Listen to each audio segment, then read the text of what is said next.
There is one question that deeply pains many parents when they hear it. When did my child start drifting away from me? The strange thing is, almost no one can remember the answer. There was no specific day. There was no argument big enough. There was no event that shook the entire family. Everything happened like a clock running very slowly, so slowly that you did not notice it. Until one day, you look at the child sitting in front of you and realize, you know their class schedule, you know their grades, you know what foods they like. But you no longer know what is happening inside their heart.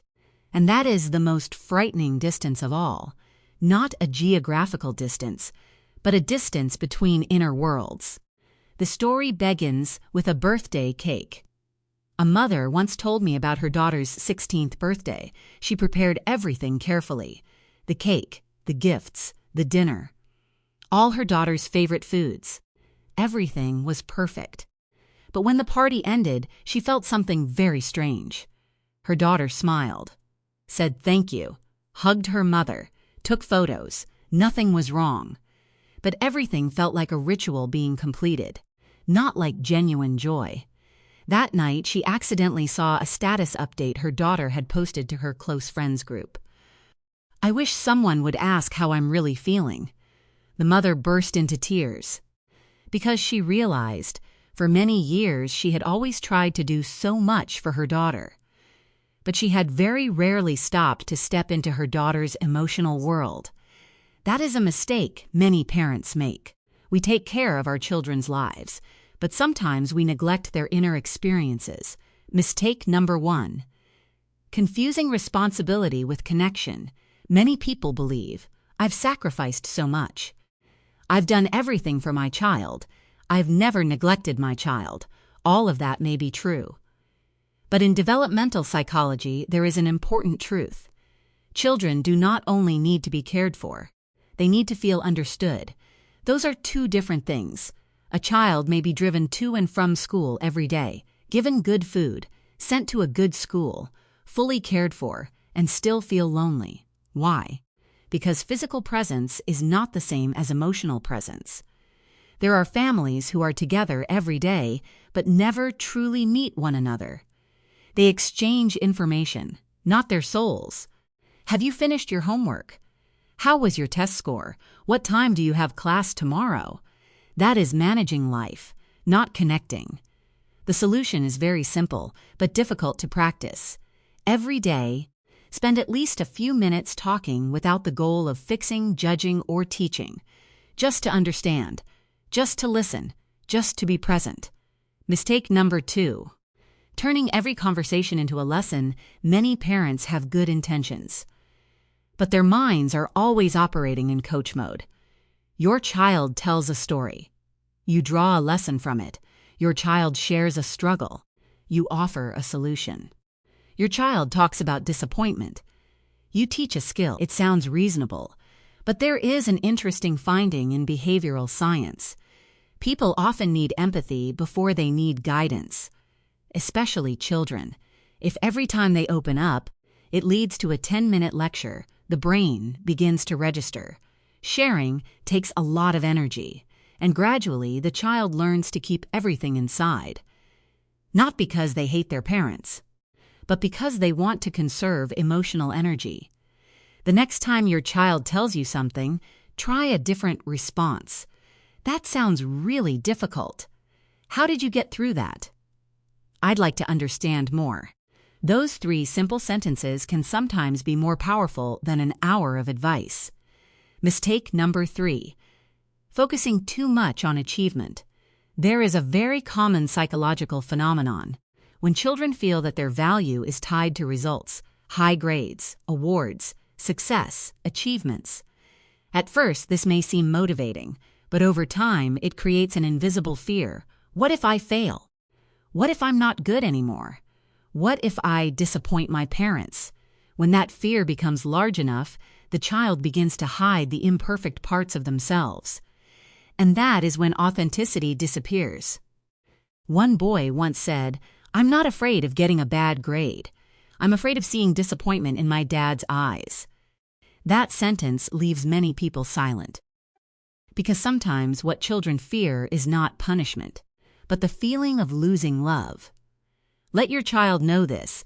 Their value does not increase when they succeed, and it does not decrease when they fail. Mistake number 4. Not allowing negative emotions to exist. Some families strongly dislike sadness, dislike anger, dislike disappointment, dislike tears. The moment those emotions appear, they want to eliminate them immediately. Don't cry. It's not a big deal. You need to be stronger. It's only a small thing. But emotions do not work like light switches. You cannot turn them off with commands. When children repeatedly receive the message that their emotions are wrong, they learn to hide those emotions.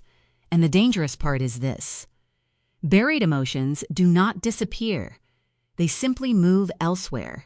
They may become anxiety. They may become stress. They may become disconnection. A healthy child is not a child who is always happy.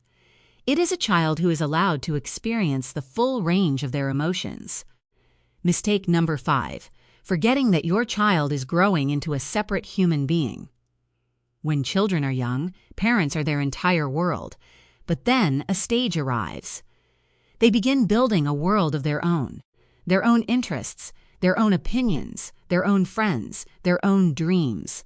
This is not betrayal. This is normal development. But many parents unconsciously see it as distance, and they respond by holding on more tightly, controlling more, intervening more. The irony is, the tighter you hold on, the more your child wants to break free.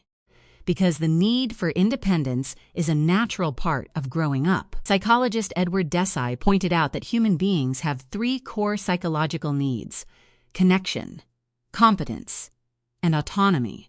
When autonomy is threatened, resistance often appears. So sometimes the best thing parents can do is take one step back and give their child space to become themselves. Mistake number 6. Not sharing your own vulnerability. Many parents always try to appear strong, always right, always in control, but that unintentionally creates distance because the child sees a perfect image, not a real human being. When parents are willing to admit, "I was scared too, I made mistakes too, I don't know everything," something remarkable happens. The child begins to feel safer being themselves, because authenticity creates authenticity. Mistake number 7. Waiting until there is a problem to connect. Many family conversations only happen when something goes wrong. A low grade, a rule violation, a conflict, a difficulty. But emotional connection is not built during a crisis. It is built during ordinary days, during short walks, while cooking together, during a car ride, in moments without pressure. That is when trust is accumulated. Like putting coins into an account one by one. When difficulties arise, that account is finally full enough to draw from. So, what can you do to make your child want to come back? There is no magical formula. There is no magic phrase. There is no technique that will make a child immediately open up. But there are small changes that create big differences. First, be more curious than judgmental. Second, listen longer than you respond. Third, ask open-ended questions instead of conducting an interrogation. Fourth, respect emotions before correcting behavior. Fifth, show your child that love is not a reward for perfection. It is the foundation for growth. An image to reflect on. Imagine that the relationship between parents and children is like a lighthouse. Many people try to become a tugboat, always pulling, always pushing, always directing the course. But children do not need a tugboat forever. They need a lighthouse, a stable place, a trustworthy place, a place that is always shining when they need to return.